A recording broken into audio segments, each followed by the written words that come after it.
ಲೇ ನರಸಿಂಹ, ಎಲ್ಲೇ ಹುಟ್ಟಿ ಎಲ್ಲೇ ಬಡಿದು ನಮ್ಮೂರಿಗೆ ಬಂದು ನಮಗೆ ಸವಾಲಾಕಿ ಶೆಟ್ಟು ಹೊಡೆದು ನಿಂತಿರುವ ಸ್ವಕ್ಕಿನ ನರಕುನೇ, ನೀನು ಸವಾಲು ಹಾಕಿದ ಸೇಡು ತೀರಬೇಕಾದ್ರೆ ಚಂದುಳ್ಳ ಚೆಲುವೆಯಾದ ಆ ನಿನ್ನ ಹೆಂಡತಿ ಶೀಲಾರಣ ಆಗಲೇಬೇಕು. ಪುಂಡನೆಂದು ಪುಡುದಾಡುತ್ತಿರುವ ಆ ಪ್ರಶಾಂತನ ತಾಯಿ ಮರಣವಾಗಲೇಬೇಕು.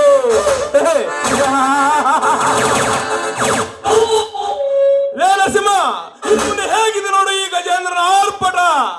ಶುರುವಾಯ್ತು ಮಕ್ಕಳ ನಿಮಗೆ ಗೋಳಾಟ.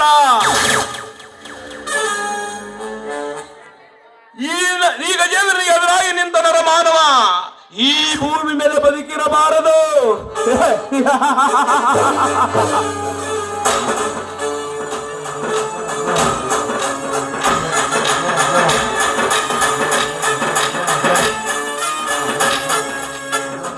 ಆ ಪರಮೇಶ್ವರ ಹೆಂಡತಿ ಪಾರ್ವತಿ ಇತ್ತ ಕಡೆನೇ ಬರುತ್ತಿದ್ದಾಳೆ. ಬರಲಿ ಬರಲಿ ಬರಲಿ.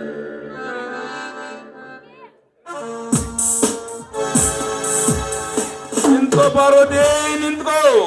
ಶ್ರೀಮಂತ್ರೆ, ನನ್ನನ್ನು ತಡೆದು ನಿಲ್ಲಿಸಿದ ಕಾರಣ? ಕಾರಣ ಏ ಪಾರ್ವತಿ, ಅರಳಿದ ತಾವರೆಂತಿರುವ ಈ ನಿನ್ನ ಸೌಂದರ್ಯ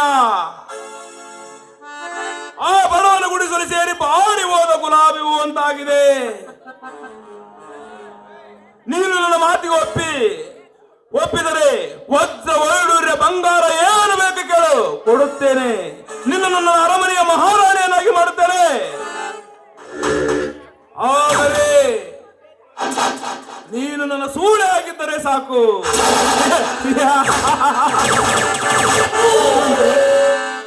ಶ್ರೀಮಂತ್ರೆ, ನಾವು ಏನು ಕೇಳಿದ್ರು ಕೊಡ್ತೀರಾ? ಏನು ಬೇಕು ಕೇಳು. ಹಾಗಿದ್ರೆ ಲಕ್ಷ ಕೊಡಿ. 1 ಲಕ್ಷ ಏಕೆ, 10 ಲಕ್ಷ ಕೇಳು. ಹಾ ಹಾ ಹಾ, ನಾನು ಹೇಳಿದ್ದು ಆ ಲಕ್ಷ ಅಲ್ಲ, ನನ್ನ ಮಾತಿನ ಕಡೆ ಲಕ್ಷ ಕೊಟ್ಟು ಕೇಳಿ ಅಂತ ಹೇಳ್ತಾ ಇದ್ದೀನಿ. ನೋಡಿ, ನೀವು ಹೇಳಿದ ಹಾಗೆ ಕೇಳ್ತೀನಿ, ನೀವು ಹೇಳಿದ ಹಾಗೆ ನಿಮ್ಮ ಮನೆಗೂ ಬರ್ತೀನಿ, ನಿಮ್ಮ ಸೂಳೆಯಾಗೂ ಇರ್ತೀನಿ, ನಿಮ್ಮ ಎಲ್ಲಾ ಕಂಡೀಷನ್ಗೂ ನಾನು ಒಪ್ಕೊಳ್ತೀನಿ. ಹಾಗೆ ನನ್ನ ಕಂಡೀಷನ್ಗೂ ನೀವು ಒಪ್ಕೊಳ್ತೀರಾ? ಅದೇನು ಕಂಡೀಷನ್ ಹೇಳು?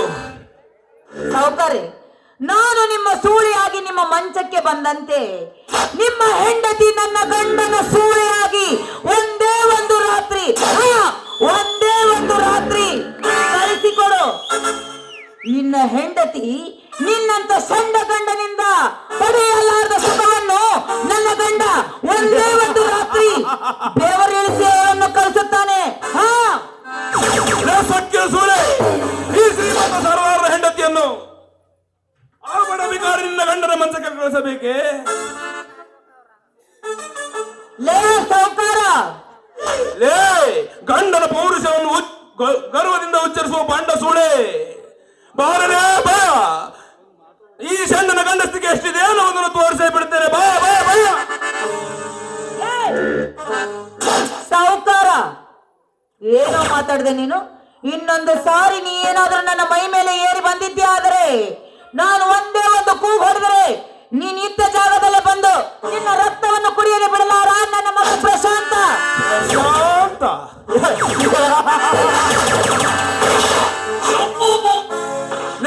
ಈ ನನ್ನ ಕಾರ್ಯದಲ್ಲಿ ಆ ನನ್ನ ಮಗ ಅಡ್ಡ ಬಂದರೆ ಅವನ ಮೈ ಚರ್ಮವನ್ನು ಸಿಡಿದು ನಾನು ಹಾಕುವ ಚಪ್ಪಲಿ ಮಾಡಿಸಿಕೊಳ್ಳದೆ ಬಿಡಲಾರ ಈ ಘಟ ಸರ್ಪ ಗಜೇಂದ್ರ.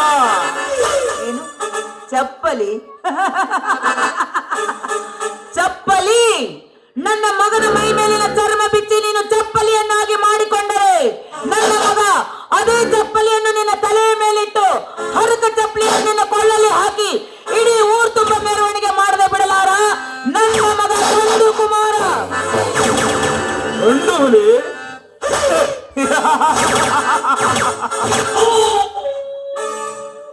ಲೇ ಪಾರ್ವತಿ, ನನ್ನ ಮಗ ಗಂಡು ಹುಲಿ, ನನ್ನ ಗಂಡ ಗಂಡುಸು ಎಂದು ಹೇಳ್ತಿರುವಲ್ಲ. ನಾವೇನು ಸಂಡರಲ್ಲೇ ಬಾರಲೇ ಭಯ. ಮಾತಿಗೆ ಮಾತು ಬೆಳೆಸುತ್ತಾ ಹೋದರೆ ಹೊತ್ತು ಹೋಗುತ್ತದೆ ವಿನಃ ನಿನ್ನ ಸೊಕ್ಕು ಮುರಿಯುವುದಿಲ್ಲ. ನಿನ್ನ ಸೊಕ್ಕು ಮುರಿಯಬೇಕಾದರೆ ಈ ನಿನ್ನ ಶೀಲಹರಣ ಆಗಲೇಬೇಕು. ಬಾ ಬಾ ಬಾ ಬಾ ಹೇಳುವ ಬಡಿಗಾರ ಬಾಯಿಗೆ ಬಂದಂತೆ ಮಾತಾಡಿದ್ರೆ ವೀರಗಚ್ಚೆಯನ್ನು ಹಾಕಿಕೊಂಡು ನಿನ್ನ ಎದೆಗೆ ಒಂದು ಉತ್ತರವನ್ನು ಕೊಡದೆ ಬಿಡಲಾರು ಈ ಸಮಾಜದ ಗರತಿಯರು. ಗಂಡು ಗಚ್ಚೆನ ಹಾಕಿದ ವೀರಗರತಿ. ಪಾರ್ವತಿ, ಗರತಿಗೆ ನೋವೆಂದ ನಿಂತ ನಿನ್ನಂತ ಎಷ್ಟೋ ಗರತಿಯರು ಗಂಡನ ತಲೆಗೆ ಮಾಟ ಮಂತ್ರ ಮಾಡಿಸಿ ತಮ್ಮ ಕೈಗೊಂಬೆಯನ್ನಾಗಿ ಮಾಡಿಕೊಂಡು ಮಿಂಡ ಮನೆಗೆ ಬಂದಾಗ ಗಂಡನನ್ನು ಹೊರಗೆ ಹೋಗು ಎಂದ ತಕ್ಷಣ ಹೊರಗೆ ಹೋಗುವಂತೆ ಮಾಡಿದ್ದಾರಲ್ಲೇ ನಿನ್ನಂತ ಗರತಿಯರು.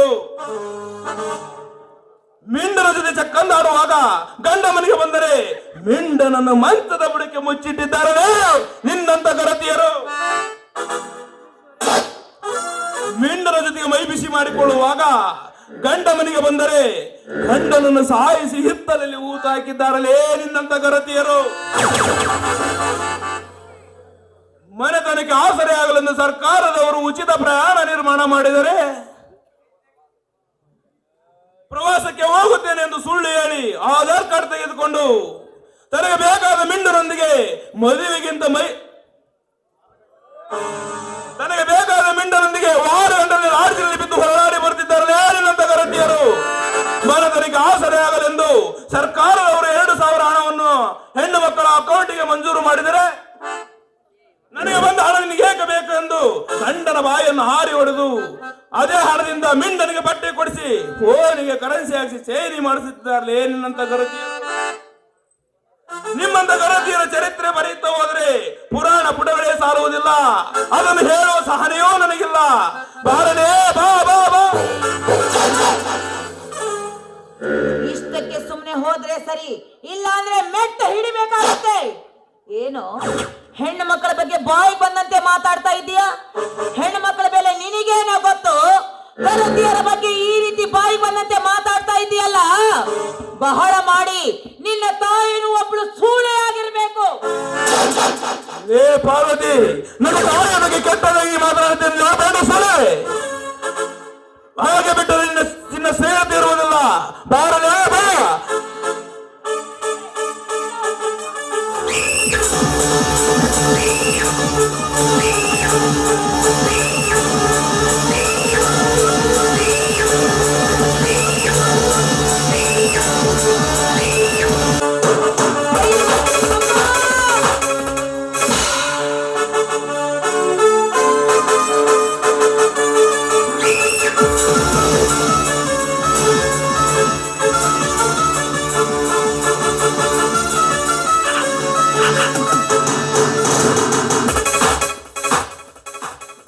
ಪಾರ್ವತಿ,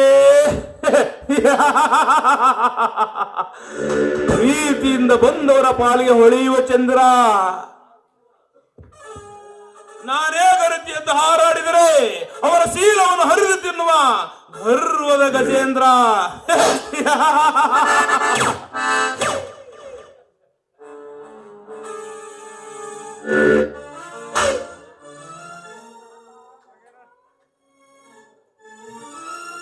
ಲೋ ಪಾಪಿ, ನನ್ನ ಶೀಲವನ್ನು ಹಾಳು ಮಾಡಿಬಿಟ್ಟೆಯಲ್ಲೋ. ನಿನ್ನ ಮಾತ್ರ ನಾನು ಸುಮ್ಮನೆ ಬಿಡೋದಿಲ್ಲ, ನಿನ್ನ ಮಾತ್ರ ನಾನು ಸುಮ್ಮನೆ ಬಿಡೋದಿಲ್ಲ. ನನ್ನ ಮಗನ ಕಡೆಯಿಂದ ಲೇ ಮಗನೇ, ನಿನ್ನ ಚಂಡ ಹೊಡಿಸ್ತೀನಿ, ನಿನ್ನ ಮಾತ್ರ ಬದುಕೋದಕ್ಕೆ ಬಿಡೋದಿಲ್ಲ ಕಣ.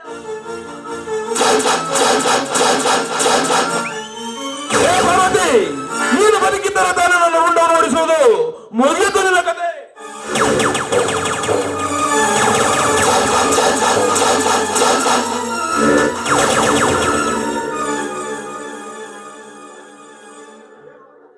ಪಾರ್ವತಿ,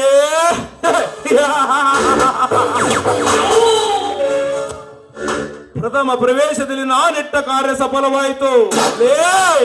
ಇನ್ನು ನನ್ನ ಮುಂದಿನ ಕಾರ್ಯ ನಿನ್ನ ಮಗಳ ಸೀತಾಳ ಶೀಲಹರಣ. ಬರುತ್ತೇನೆ.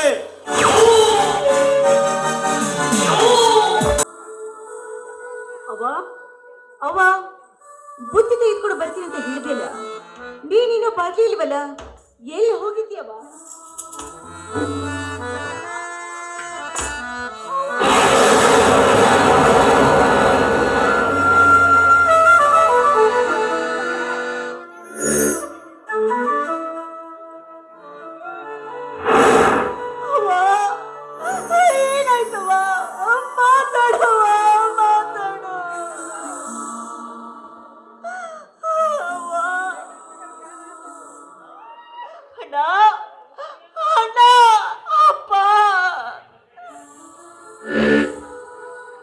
ಯಾಕಮ್ಮ ತಂಗಿ ಏನಾಯ್ತು? ಅಣ್ಣ ಇಲ್ಲಿ ನೋಡಣ್ಣ, ಅವನನ್ನ ನೋಡಣ್ಣ. ಅವ್ವ ಏನಾಯ್ತವ್ವ ನಿನಗೆ? ಅವ್ವ ಏನಾಯ್ತವ್ವ? ಪಾರ್ವತಿ ಪಾರ್ವತಿ ಪಾರ್ವತಿ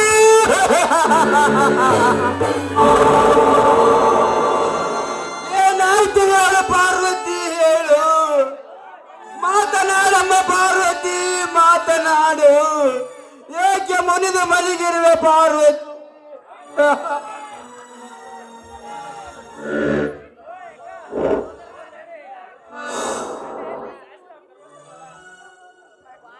ಅವ್ವ ತಂದೆ ತಾಯಿಯನ್ನು ಕಳೆದುಕೊಂಡು ಅನಾಥನಾದ ನನಗೆ ತಂದೆ ತಾಯಿಯನ್ನು ಪ್ರೀತಿ ವಾತ್ಸಲ್ಯ ಮಮತೆಯನ್ನು ತುಂಬಿ ನನ್ನನ್ನು ಬೆಳೆಸಿರಿ. ಮತ್ತೆ ನನ್ನಿಂದ ದೂರವಾಗಿ ನನ್ನನ್ನು ಅನಾಥವನ್ನಾಗಿ ಮಾಡಬೇಡ ಪಾರ್ವತಿ, ಸಂತೋಷದ ಸಾಗರದಲ್ಲಿ ತೇಲುವ ಈ ನನ್ನ ಸಂಸಾರಕ್ಕೆ ಮತ್ತೆ ಯಾವ ವಿಧಿಯ ಕಣ್ಣು ಬಿತ್ತು ಪಾರ್ವತಿ? ಮತ್ತೆ ಯಾವ ವಿಧಿಯ ಕಣ್ಣು ಬಿತ್ತು? ಒಂದು ಕಡೆ ನೋಡಿದರೆ ನೆರವು ಎಂಬ ಸಿರಿಲಿಗೆ ಚಿಕ್ಕು ನನ್ನ ಅರ್ಧ ಜೀವನವೇ ಹೋಗಿದೆ. ಈ ಬಡವರ ಬಾಳು ಇದು ಸಾಲದ ಕಣ್ಣೀರಿನ ಗೋಳ ಆಯಿತು. ಇದು ಸಾಲದು ಅಂತ ಈ ರೈತರ ಬಾಳಿಗೆ ಮತ್ತೊಂದು ಭರಸಿಡಿಲು ಬರದಂತೆ ಆಯಿತು. ನನ್ನ ಬಯಲು ತನ್ನ ಆತ್ಮವನ್ನು ಕಳೆದುಕೊಂಡು ಇದು ಸತ್ತಂತೆ ಆಗಿತ್ತು ಈ ನನ್ನ ಜೀವನದ ಪರಿಸ್ಥಿತಿ. ಸಮಾಧಾನ ಮಾಡ್ಕೊಪ್ಪ, ಸಮಾಧಾನ ಮಾಡ್ಕೊ. ನೀನು ಈ ರೀತಿ ಅಳ್ತ ಕಣ್ಣೀರು ಹಾಕಿದ್ರೆ ನನ್ನ ಗತಿ ಏನಪ್ಪ, ನಮ್ಮ ಗತಿ ಏನು ಇದಕ್ಕೆಲ್ಲ ಕಾರಣ ಆ ಕಾಡು ಪ್ರಾಣಿನೇ ಇಂಥ ಅಪಘಾತಕ್ಕೆ ಕಾರಣವಾಗಿರ್ಬೇಕಪ್ಪ. ತಂಗಿ, ಇದು ಕಾಡೊಳಗಿರುವ ಪ್ರಾಣಿ ಅಲ್ಲ ತಂಗಿ, ಇದು ಊರೊಳಗಿರುವ ಮಾನವ ಪ್ರಾಣಿ. ಆ ಪ್ರಾಣಿ ಯಾರೆಂದು ಕಂಡು ಹಿಡಿದು ಅವಳ ರಕ್ತದ ಕಡೆ ಆಡಿಬಿಡುತ್ತೇನೆ. ಇಲ್ಲಿಡ, ನೀನು ಒಂದು ಹೆಜ್ಜೆ ಮುಂದೆ ಇಟ್ಟಿದ್ದೆ ನಿನಗೇನ ನಾಳೆ ಆಗಿದೆ. ತಂಗಿ, ಆಣೆ ಇಟ್ಟು ಈ ಅಣ್ಣನನ್ನು ಬಂಧಿಸಬೇಡಮ್ಮ, ಬಂಧಿಸಬೇಡ. ಪ್ರಸಾದ, ನಿನ್ನ ತಂಗಿ ಹೇಳುವುದರಲ್ಲಿ ನಿಜವಿದೆಯಪ್ಪ, ನಿಜವಿದೆ. ಈ ಸಮಯದಲ್ಲಿ ನಾವು ಏನು ಮಾಡಿದರೆ ಒಳ್ಳೆಯದಾಗೋದಿಲ್ಲಪ್ಪ, ಒಳ್ಳೆಯದಾಗೋದಿಲ್ಲ. ಮೊದಲು ನಿನ್ನ ತಾಯಿ ಅಂತ್ಯಕ್ರಿಯೆ ಮಾಡಿ ಮುಗಿಸು. ಸಮಯ ಬಂದಾಗ ನೋಡಿಕೊಂಡರಾಯ್ತಪ್ಪ, ನೋಡಿಕೊಂಡರಾಯ್ತು. ಅಪ್ಪ, ಆಣೆ ಇಟ್ಟಿ ಅಣ್ಣನನ್ನು ಬಂಧಿಸಬೇಡ, ಈ ಪ್ರಶಾಂತನನ್ನು ಬಂಧಿಸಬೇಡ. ನನ್ನ ತಾಯಿನ ಕೊಂದ ಕುಲಘಾತಕನ ಕತ್ತು ಕಡೆಯವರೆಗೂ ನನ್ನ ಅಂತರಲ್ಲಿ ಉರಿತಿರುವ ಜ್ವಾಲೆ ಆರುವುದಿಲ್ಲ.